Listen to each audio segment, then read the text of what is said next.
up, you guys? Welcome back to another episode of She Talks Life. This is your host, Vaughn. And I want to say that I hope you guys had a wonderful Christmas. I hope you guys enjoyed time with your family. And I want to send a special shout out to those who did not spend time with their family. They lost someone prior to the holidays, or they don't have any family to celebrate with at the moment, and they chose to celebrate in their own space, in their own way of healing. And as you know, your resident life coach, I just want to say that from the bottom of my heart, I wish you a Merry Christmas and a happy New Year, prosperous New Year in the future coming up. I hope you guys are doing great. I hope you guys have had all your eats and your festivities, and you guys are ready and rejuvenated to spend the last couple of days of the year just getting ready for what's next. I don't really have a topic for today. I just felt like I wanted to come on and chit chat with you because, that's just what we do. She talks life. I don't really have anything planned for this episode, but yeah, let's just kind of chit chat. I'm sitting in my office. I have a cup of mint tea. It is December 25th, Christmas Day at 8 o'clock. Let me tell y'all, when I grew up in Barbados, I grew up on the British side of things. So Barbados was owned by the British, like most West Indian islands were owned by the British. We got our independence in 1966, and so we separated from the British Empire and the ruling thumb of Queen Elizabeth. However, she still visited the country every year. I got to meet her up until I was like maybe 5 or 6 or 7 ish. She came every year. They would get a group of us from school, and we would go and we would greet her and meet her and stuff like that. So I got to experience all of that. So I can literally say that I have met the Queen of England in person numerous times. So with that being said, a lot of our traditions and a lot of our things that we did for holidays, we were fostered by the British. So, like the day after Christmas is called Boxing Day, and Canada celebrates it as well. And so, I grew up celebrating Boxing Day. Then, when I came to America, I found out about Kwanzaa. I'm not really familiar about Kwanzaa. I know it's African based. So I'm not going to speak on something that I do not know or is educated about, but I do know that Kwanzaa is celebrated after Christmas, the day after Christmas. So on Boxing Day, we're usually home. However, I'm a slave to the man, and so I have work in the morning. But you know what? I feel rejuvenated. So let me tell you, today I did something that really this holiday season, let me start there first. This holiday season, I have not done or gone overboard with anything. Thanksgiving was very low key. We spent it together, just me and my husband. And today we did the same thing. We exchanged gifts. I enjoyed my gifts. I love everything that I got. A few things that I was anticipating, and then other things that I was surprised on because I didn't think, that's what I would have gotten for Christmas. So out of what I've received from my husband was really great. I enjoyed it. He liked his gifts as well. And so I cooked on Sunday. I didn't do the traditional get up today and cook because it's just him and I. So I took Sunday, Christmas Eve, to actually prepare our meal. But this morning I made what is a new tradition in our household. Is a cream cheese French toast casserole with walnuts, and sometimes I switch between walnuts and pecans, and this year I did walnuts, toasted walnuts in the oven, and topped it with a blueberry compote. um So it was amazing. We had bacon and sausage and everything next to it as our meats, but it was really wonderful. We sat and watched TV this morning. We opened our presents. I'm grateful for my relationship that I've built with my partner. I am grateful for our little unit of a family. My son called, my son lives in California, so he's working. He wasn't able to come home for Christmas, but I think, in the future we will have those moments where I'm going to be like, "Hey, you need to come home and spend time with your family and don't feel isolated." One thing I never want to do with my son was to make him feel unwelcome in my house. And what I mean by that is I've heard a lot of people reference this, and I can see it for myself. Those moments where you're like, "Well, I would really love that family unit, but however, every time that I try to go home, you feel like they're going to judge you where you're at in life, and they're going to pick at you, and it's just like has become the norm, and they bring your anxiety to a whole nother level, and then you feel like you aren't prepared how to handle what they're going to offer you when you walk through the door towards family. I've been that way before, but I've gotten to a point in my life where I've reached the fourth floor, baby, in this elevator series of life. And as I'm here at the fourth floor, I don't give a flying what they say. I just go, it is what it is. Because once I go back home, I am who I am. I don't need to worry about them. I'll see you next year because and I will be at peace because I've set those boundaries. However, I know not a lot of people can relate or, know how to navigate that because of, they might have higher anxiety stressors. And so I did come across this one girl that I follow on TikTok, and she basically said she spent her Christmas alone. She didn't go home to be with family because she decided to protect her peace. And in doing so, she spent time at home. And so when I said that I will never isolate my son or make him feel uncomfortable coming home, this is what I meant. I don't want my son to feel like that. I want my son to know that he can come home for vacation or he could come home for holidays and he doesn't feel like he's being judged by his mom or, anything to that extent. I want my son to feel absolutely amazingly welcome here. I want my stepdaughter to feel the same way, that way that they don't feel like we're judging them because of the life path they choose. Because I'm going to tell you something, as a woman, and an independent woman, I don't want anyone to tell me how to live my life or how to navigate through life, right? I chose the path that I wanted to walk on. And with faith, God has guided me through some tough times, some really bad times, some good times, and some exceptionally great times. So I say all that to say that I get it, I understand, but I'm breaking that generational curse where my son does not have to feel like, "Oh, I can't get a plane ticket and go home and see my mama for a Christmas plate of food." We're not gonna do that because I'm welcoming my son with open arms. He's gonna have gifts under the Christmas tree, no matter how old he is. It's just the way I want it. I think when it comes to family, all of us aspire or we desire to have that unit, right? We desire to have close connections with our family. Family is going to be of a different spectrum. It could be the chosen family or it could be the birth family. I think a lot of us sometimes prefer to spend time with the chosen family because of how they expose our endorphins and make us feel alive and welcoming and nurturing and so forth. And sometimes some of us go to our birth family knowing that we're counting down the hours until we can go back to our safe spaces. And that's okay. That's normal. That is something that a lot of us will have to continuously work through in therapy if we are in therapy, or if we're not in therapy. It's just a way of life. We're going to have to navigate that. My husband's birthday is coming up on the 27th. My husband will be turning 49 this year, and so he is going to be celebrating his 49th birthday. We're gonna grab some cake and he's gonna eat some cake. Unfortunately, I can't have cake because the next day I have to have a colonoscopy. So when you get to the fourth floor and you're in the middle of the fourth floor aisle, when you're in the middle offices, those are the offices that they got windows and stuff. They not fancy. You got a few little things going on in there, unless you done way up in the fancy lane of the 45.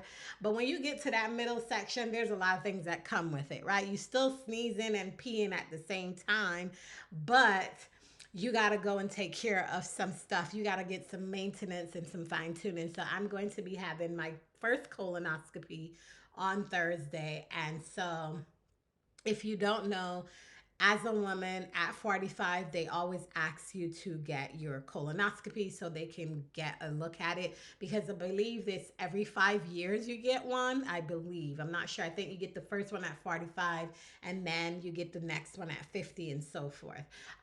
They also, because like it's like a routine thing, right? You get your mammogram in your mid 30s, late 30s, and then you kind of go up. I've had a mammogram from an early age because I had lumps in my breath, but yeah, I consistently go and get mammograms and get that taken care of. So yeah, the maintenance is required, and yeah, so we're getting some maintenance done this week. Also, it's New Year's Eve coming up. We usually go to some place local in town, which we would go to like a bar and have a drink. They'll have something going on where you can come in. There's usually not a cover charge in my area. We've gone one place that had a cover charge, and but we didn't go in. I think it was after 9 o'clock. They had a cover charge, but if you're already in there eating dinner, you could stay. They put the little wristband for 21 and over, and you could stick around. But we've gone to pretty much about two of the same places and have a couple of drinks and so forth. This year, I don't think we're gonna do anything that way. I had to sip some tea. I don't know if we're gonna do anything to that extent as far as like going out. I do want to go somewhere. I do want to go to dinner. So I think that because New Year's Eve falls on a Sunday, we can either go out Saturday night, or we can go out Sunday and have dinner, come back here, ring in the new year, watch the ball drop, and that kind of thing. Then I'm home the next day and then we go back to work and start the new year all over again. So yeah, I think that's where we're gonna be at as far as like what we have planned and so forth. For the last couple of days, I really enjoyed the downtime. This weekend was really great. I find this weekend felt more at ease because I wasn't stressed about, oh, what am I gonna cook? All this different foods, all this different things. This year, God has really shown me to take the time to slow down. The word for 2023 was a series of words.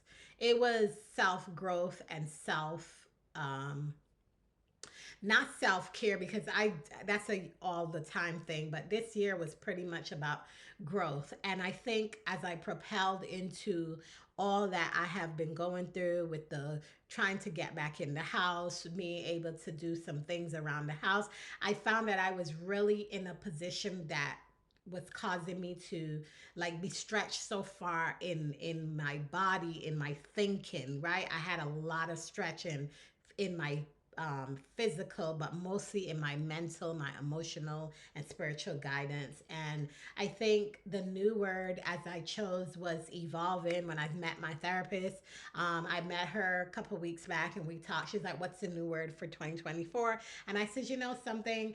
I find myself evolving a lot more than I've done in the past." Um, a lot of us feel like it's really hard to start over, and it's really hard to connect and find our ways. And I think we need a guide. A lot of us think we need this guide to guide us. What's the first step, like chapter one, chapter two, chapter three, and so forth. And in reality, it's all about fumbling to find your way, because you're gonna go through it and you're gonna come out on the other side. It depends on your mindset, your mentality, how you are, navigating through that whole entire process, and what kind of pivots you're gonna make when you make those changes, right? A lot of times we're stuck. And so as I see myself evolving in the coming year, I am excited for that evolution. I'm excited for the evolution of this podcast. I'm excited for the um the idea that I can sit here some days and I can record and I can just share my thoughts and my, just something out there. Whoever's listening, even if it's two people listening, one person listening, and you're coming back every Tuesdays and Thursdays just to hear me ramble on this mic, that's okay. I'm okay with that. I do have the YouTube channel, so these episodes are being posted on the YouTube channel. I am finding my way, but I'm also evolving into me. So, 2 years ago, started loading on YouTube. I started vlogging on YouTube, and so within that 2 years, I've only gotten like 200 subscribers or a little over 200 subscribers. And I realize as I'm evolving, I think the journey is what overshadows us because we continuously try to search for our own self within others. And so we see others come on and their journey is different, and we're like, okay, why am I not growing on YouTube, and why am I not doing this on social media? Why am I not gaining followers? And even with this podcast, when I started this podcast, I didn't think this podcast as serious as I did my other podcast that has over 1,000 listens and stuff like that. And that one's very personal. It's one that I haven't posted on because I moved it to a paid platform. So you literally have to pay in order to hear that particular podcast. But this podcast, I wanted to nurture this podcast into something that the entire world would be able to access. They would hear what I had to say and the journey that I was building and be, moving through and so forth. And I find that because we're so afraid of what others are gonna think. I was that girl. I was at that point where I was like, oh my God, I wouldn't want nobody to know I have a podcast. Or and when I say nobody, I meant the people that I knew, the people that were in my own sphere that would would message me, and I would call friend or something like that. The only person that truly knew what I was doing and the direction I was going was my best friend. She knew that I had a podcast.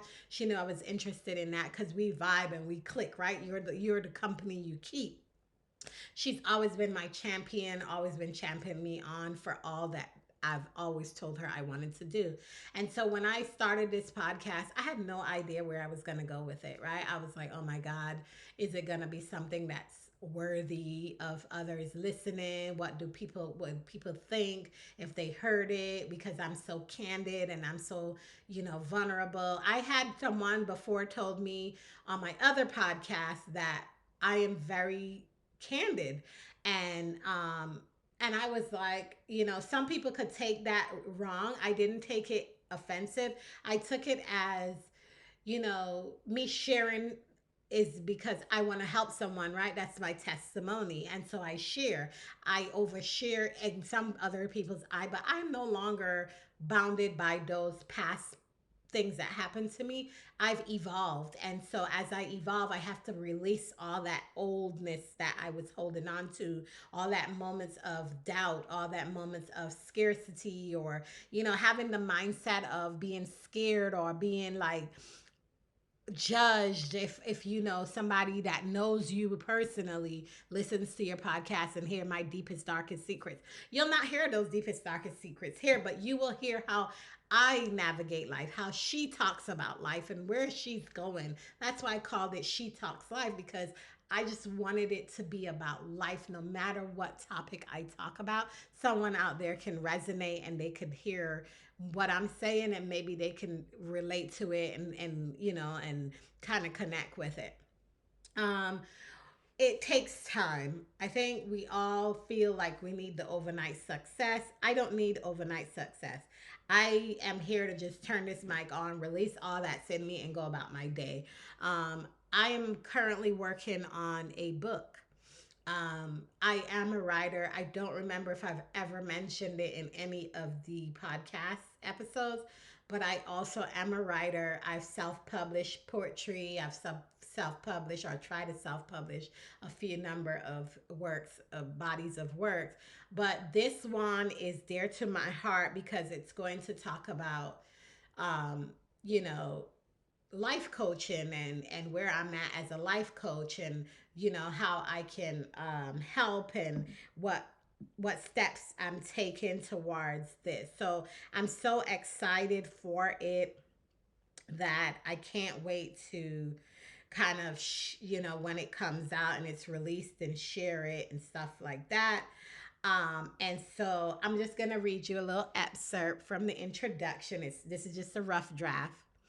um, I'm not going to say the name of the book yet, but welcome to Blank, a journey through the profound complexity and beauty of the human mind. This book aims to explore the fascinating world of our cognitive processes, taking you through the birth of thought, the paradox of dual perspective, and the evolution of our mental landscapes. We will delve into the clashes and fusions of different mindsets, leading to transformative shifts that alter our lives in unexpected ways. We will nurture this new mindset, harnessing the power of our transformed thoughts to leave a legacy that resonates beyond our individual existence. This book is not just a mere collection of theories and concepts. It's an invitation to embark on a journey of introspection, discovery, and change. So let's begin the odyssey of the mind and see where it leads us. Mm. So that's a little excerpt from the introduction, and I got all these thoughts about perspective and mindset theory, and what methods that we can navigate to resolve different perspectives as we grow, as we evolve, as we change, as we go through things. I listened to a podcast that I recently started following. I found her on Lemon 8, which is that TikTok adjacent app, which is like Pinterest, and she has a podcast. And her podcast, she's really articulate, and she's very spiritual and connected with God. She just recently lost her mom right before cancer from heart failure, and she was going through her grief and stuff like that, and she was just kind of explaining how she's feeling. And when death comes, you don't necessarily, no matter how many years has passed by, you will remember that death and how it affected you. Like, even when my grandma passed away 6 years ago, I felt this disconnect, and it's like, oh my God, like I have accomplished so much, and I wish she was here, that I could share these moments with her. And but I do keep in mind that she's here with me in spirit, and she sees it, right? She's able to see what her generation of legacy has left. And so it's all about perspective, how you perceive things, and how your mind works as you navigate through all these different changes of perspective. um I cannot wait to share more of this book with you guys in the future. This book should be ready. I'm not sure when, but I'm working on it, and we've gotten so far. And it has aligned me to see where my creativity has evolved. Especially when it comes to writing and being able to articulate on this level. Like, this is a different ball game for me, right? I'm a romance loving writer. I'm a rom-com girl. I love poetry. I love to be very in depth, but this is more on the scope of, how do I write, not a self help book, but how do I write in a way that captures the essence of mindset coaching, and what perspective I'm coming from, if that makes sense. It's not more so like, because I was afraid to write this book, right? I was afraid to share this journey, because I was like, are you equipped for this? Are you the mouth that should be speaking to this subject? Do you have that much experience with this subject matter? And that was where my doubts playing, right? That was the doubts playing in my mind. And I had to step back and was like, you know what? Yeah, you are. You are the perfect person to write this book because you've lived this change and this transformation. You've changed your mindset to live in the current moment that you're in. So why not you? Why not you? And so because of that, I decided I'm going to take a stab at it. So I started brainstorming. I started thinking about the chapters and the way I write. I kind of like to get the chapters already there so that I know where I want to go with it. And then as I go along, things might change, the rewrite, the edits, the this, the that. And I'm going to self publish it. I'm not even going to try to get it edited or get an agent and do that and sell it to some big publishing house or whatever. I definitely want to have this book be given to people that can pick it up for a good price and they read it and see that, if it's something that they're interested in learning. Because a lot of us, especially Black people, I am not going to say I don't know, but I'm going to say there's not very many people that I personally know tap into self-help books or guides or journals because they're afraid to share that vulnerable side of themselves when they know that they're seeking help, right? They're seeking help. Like therapy. I talk so freely and openly about therapy. And a lot of the times I get people question and say, oh, wow, you're in therapy. Wow, I would have never guessed that. You look so put together. You seem so well articulate, like nothing's wrong with your life. And I feel like that negative connotation that therapy is only when you're suffering and going through some shit that you need therapy. But no, therapy is just a guide. It's just a guided way to help you go through and kind of, break down some traumas and all that comes with therapy and help you kind of identify what's wrong and what's working and what needs to be changed or whatever.